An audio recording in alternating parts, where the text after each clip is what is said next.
Bonjour, mesdames et messieurs, très chers confrères. Je suis heureux de faire cette contribution dans ce colloque sur l'autorité religieuse en islam.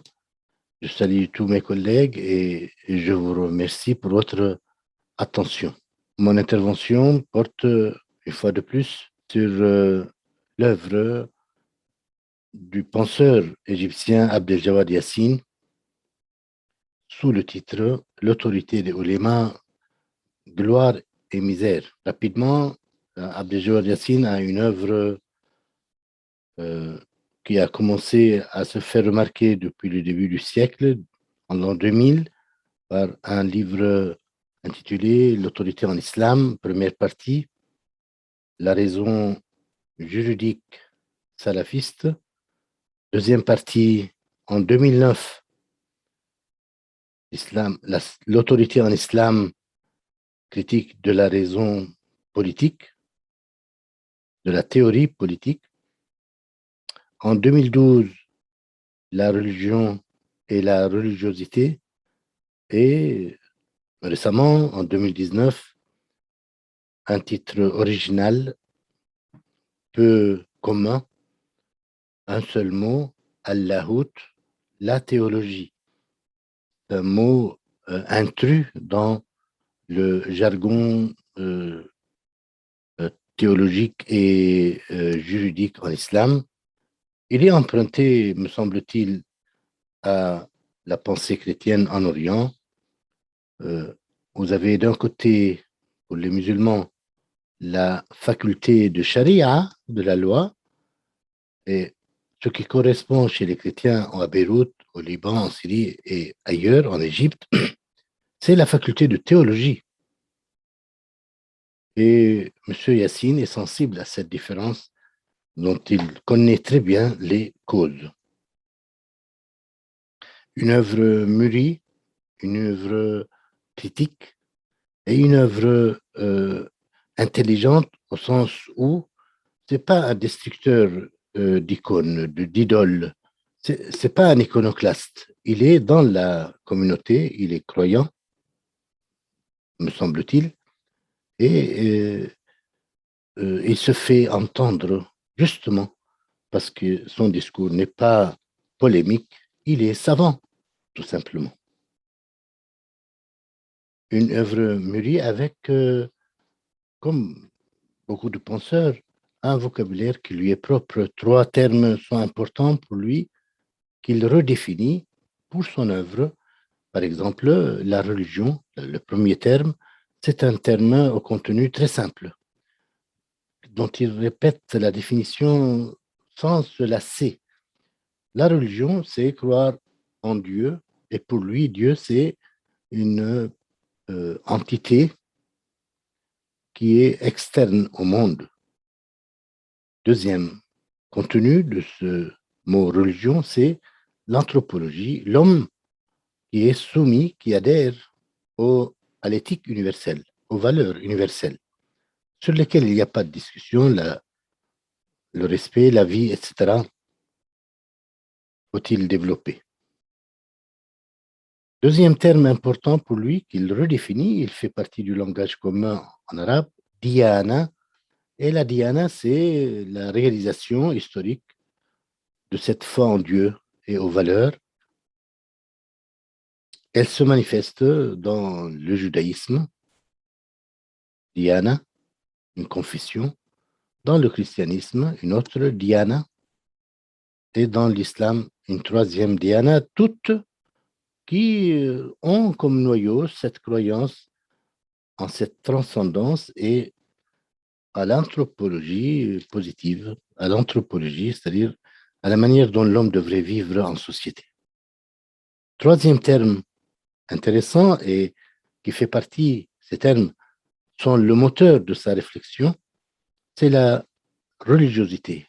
Tadayyun, comment chacune de ces confessions se réalise dans le temps, dans l'espace, à travers les âges. Voilà 3 termes.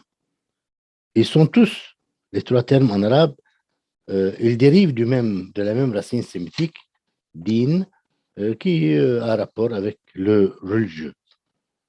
Autre on peut dire, autre détail portant sur ces termes, le din, le premier terme, il est, faut-il employer ce mot, immuable. Il ne se multiplie pas, il ne se développe pas, il est hors d'atteinte de l'humain, cette puissance externe au monde. Ne se multiplie pas, n'est pas nombreux, ne passe pas aux multiples et ne change pas. Tandis que les deux autres termes, confession et religiosité, font partie de l'histoire et obéissent aux règles communes de l'histoire, c'est-à-dire d'être soumis à la multiplicité, par exemple 3 confessions, et dans chaque confession du multiple, hein, les différents courants chrétiens, juifs ou musulmans, et ils sont soumis, puisqu'ils sont dans le temps et l'espace, au développement, au changement. Ce sont là aussi des termes importants grâce auxquels il analyse l'histoire de son courant religieux et s'interroge sur son développement. Il fait travail de déconstruction, il utilise le terme régulièrement tafkik. Voilà un peu pour le vocabulaire propre à cet auteur. Concernant un peu les structures de l'islam, il nous renvoie aux origines et il considère ses origines en 3 temps. Le premier, c'est la phase des fondations, une phase qui est soumise à l'autorité, à la seule autorité du texte coranique. Cela va durer 1 siècle, 2 siècles, donc depuis la mort du prophète jusqu'au 9e siècle, une période de fondation. Pendant cette période, selon lui, il n'y a pas de salafisme, il y a une adhésion à un texte qui commence à être commenté, qui commence à être expliqué. Deuxième phase, tout le monde la connaît, c'est la période où on mettra par écrit non seulement les paroles du prophète, mais toute la littérature orale qui précède. Orale avant Mohammed, orale après Mohammed, et particulièrement pour notre sujet, la mise par écrit des paroles et gestes du prophète, à partir desquels, donc ce corpus qui est mis par écrit par plusieurs savants au IXe siècle en particulier, ce corpus des paroles du prophète, à partir duquel les savants, les ulémas vont extraire la loi, c'est-à-dire la manière dont la communauté va fonctionner, cette période des Écritures est l'œuvre d'hommes. Il insiste, tel grand maître d'une école de juridique, ou bien le célèbre Bukhari, auteur de l'authentique, les paroles authentiques du prophète, ou Muslim, même chose. C'est une œuvre d'homme qui va être élevée au statut de texte sacré, qui va être mise presque au même niveau que le texte révélé, le texte coranique. Donc pour lui, c'est un temps un peu ambigu où la sacralisation a continué son chemin. Ok, le Coran a été mis par écrit difficilement et on l'a considéré comme parole divine, mais ce processus, selon lui, se prolonge jusqu'au IXe siècle pour que le prophète, dans ses gestes et paroles, soit aussi sacralisé. C'est un processus pour lui. D'ailleurs, nous savons, c'est très connu, nous trouvons dans les hadiths des paroles coraniques. On les appelle les hadiths qudsi. signe de cette continuité prophétique après la mort du prophète. Troisième temps et le plus tragique, c'est pour lui, il le nomme le temps du durcissement, de la congélation. C'est le mot arabe qu'il exprime, tajmid. On le rend solide, solidification. Faut-il continuer les synonymes? Le corpus juridique, sacralisé, devient intouchable. Il devient exclusif, hasri, pérenne, ta'bid, et à partir duquel va se développer un islam traditionnel que Yassine appelle salafiste. Salafisme pour Yassine n'est pas un néologisme, ce n'est pas un courant musulman. Pour lui, selon son analyse et non hors des polémiques, l'islam est salafiste. Nous voulons de le dire, c'est-à-dire le texte coranique ne contient pas toute la loi est dans les hadiths prophétiques, qui sont œuvres d'hommes, et donc le droit musulman relève et le produit des salafs, des successeurs des premiers disciples du prophète, des compagnons du prophète. Voilà les trois temps. Quelle est l'autorité des oulémas? On le voit déjà dans les trois phases. Les oulémas sont les auteurs, les acteurs principaux de la deuxième phase de la mise par écrit. C'est pas par hasard qu'on mettra cette parole dans la bouche du prophète. Les oulémas sont les héritiers des prophètes. C'est pas peu. Ce n'est pas honorifique. C'est énorme. Il s'agit de leur obéir.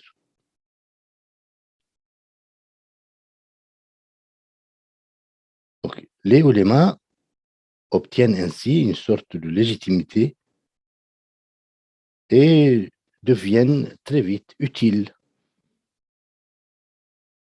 au pouvoir impérial du calife. Ce sont eux qui tracent les lignes de conduite pour le fidèle de sa naissance à sa mort. Une parenthèse, donc l'organisation des livres de loi de la charia ont quelque chose de commun avec la littérature talmudique qui existait déjà au 9e siècle et dans la communauté musulmane naissante.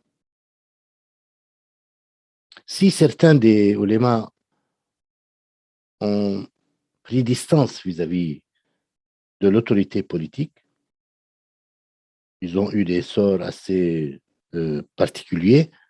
La plupart des ulémas vont obéir au prince,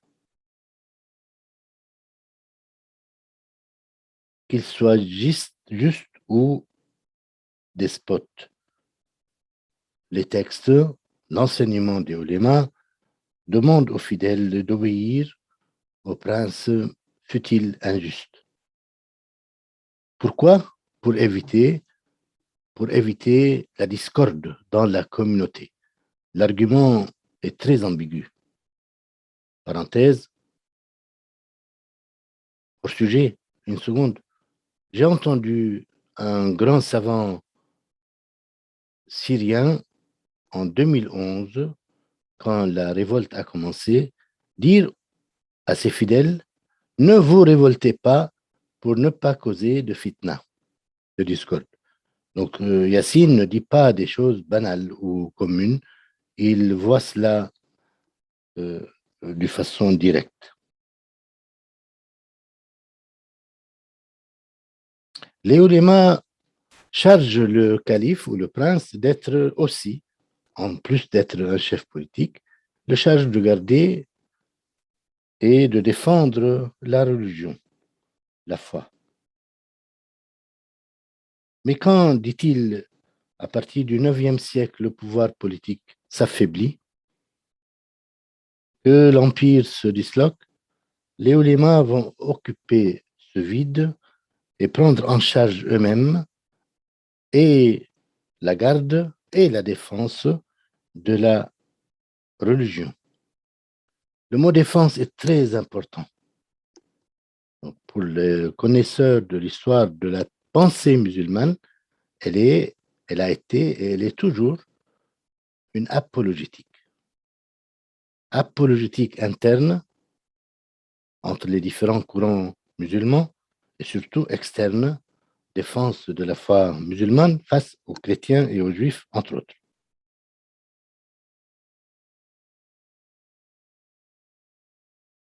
Cette prise du pouvoir des oulémas n'est pas propre seulement aux sunnites, mais pour Yassine, c'est le même cas pour l'histoire de la communauté chiite, lorsque l'imam héritier du prophète, descendant du prophète, va être occulté,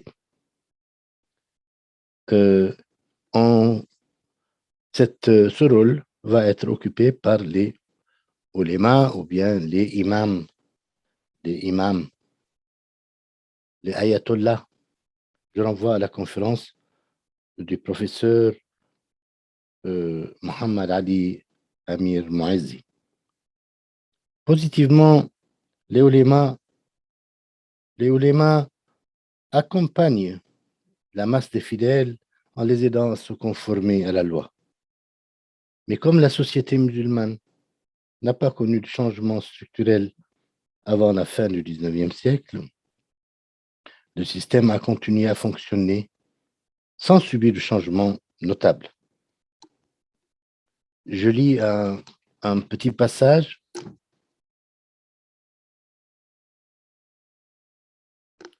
Ça, il faut couper. Hein. J'avais tout rangé. Je cite Yassine en parlant du salafisme en islam. Il dit ceci: cela est compréhensible si l'on tient compte de la longue durée historique du salafisme. Il n'a pas cessé de cerner la raison musulmane et de l'enracinement profond de la réalité despotique ininterrompue associée à une culture autocratique parallèle. C'est cela qui a contribué à ancrer cette forme d'islam qui se trouve aujourd'hui confrontée depuis une durée relativement courte au rayonnement de la modernité que les despotes interprètent souvent comme une culture conquérante et adverse, c'est-à-dire demandant à la société de la rejeter. Ici, le politique est, on peut dire, allié de la pensée salafiste traditionnelle.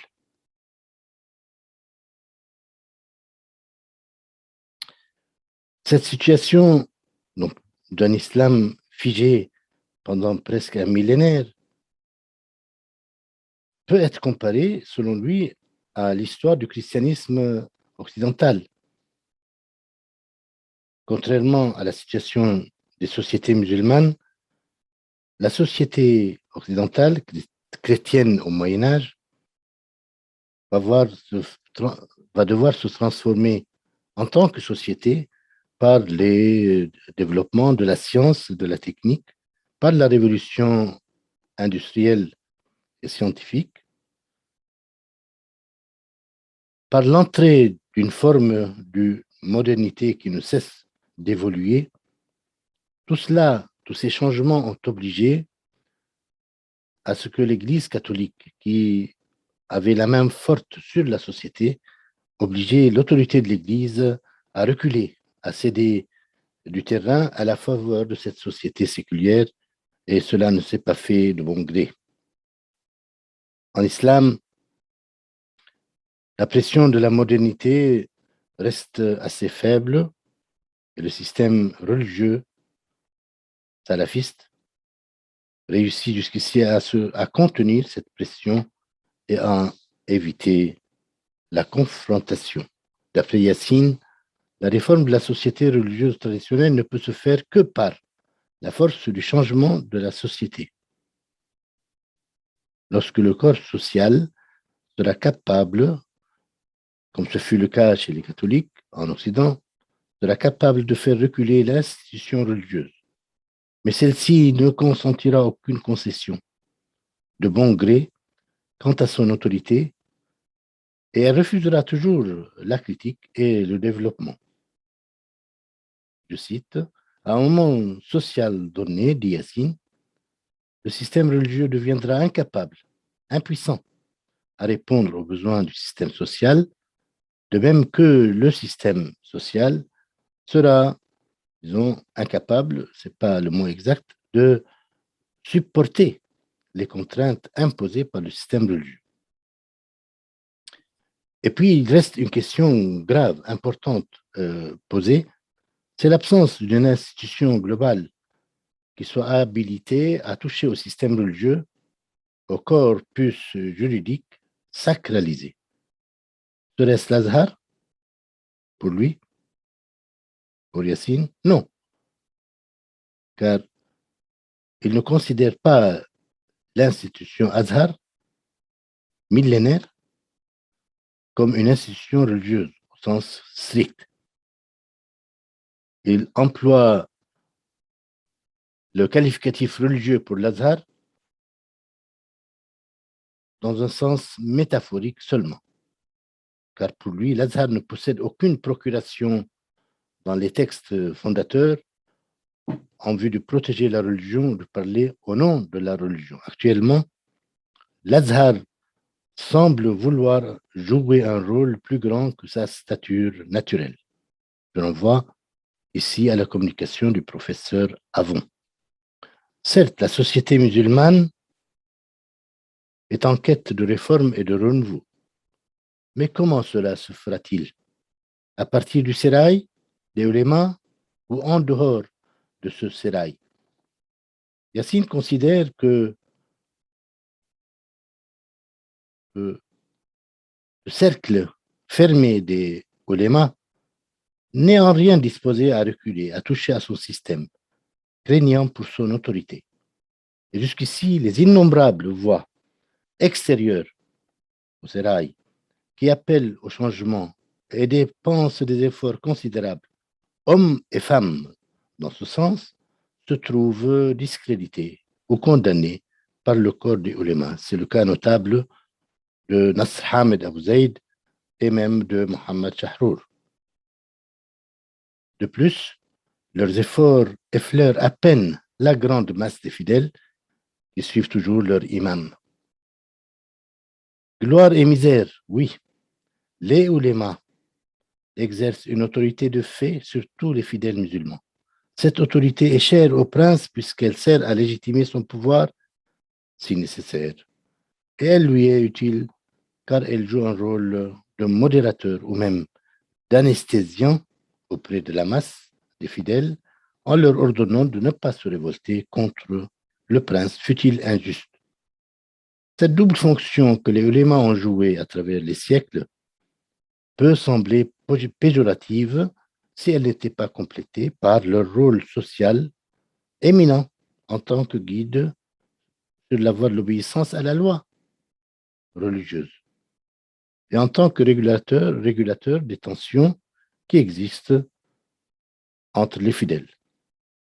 Le rôle positif qu'ils ont joué hier et qu'ils jouent encore aujourd'hui devient malheureusement un obstacle si on considère qu'ils sont eux-mêmes captifs de ce système juridique dont ils sont les serviteurs, mais aussi dont ils seront incapables de réformer tant qu'ils le tiennent pour sacré, pour exclusif et pérenne, selon les termes même de Yassine. Par conséquent, et pour conclure, les ulémas d'aujourd'hui empêchent la communauté musulmane à se réformer et à accéder à une modernité bien comprise et assumée, c'est-à-dire il ne s'agit pas de copier l'Occident. Les ulémas sont un obstacle au mouvement, mais sont-ils les seuls obstacles? C'est la question qui reste posée. Je vous remercie pour votre attention et je regrette de ne pas être parmi vous.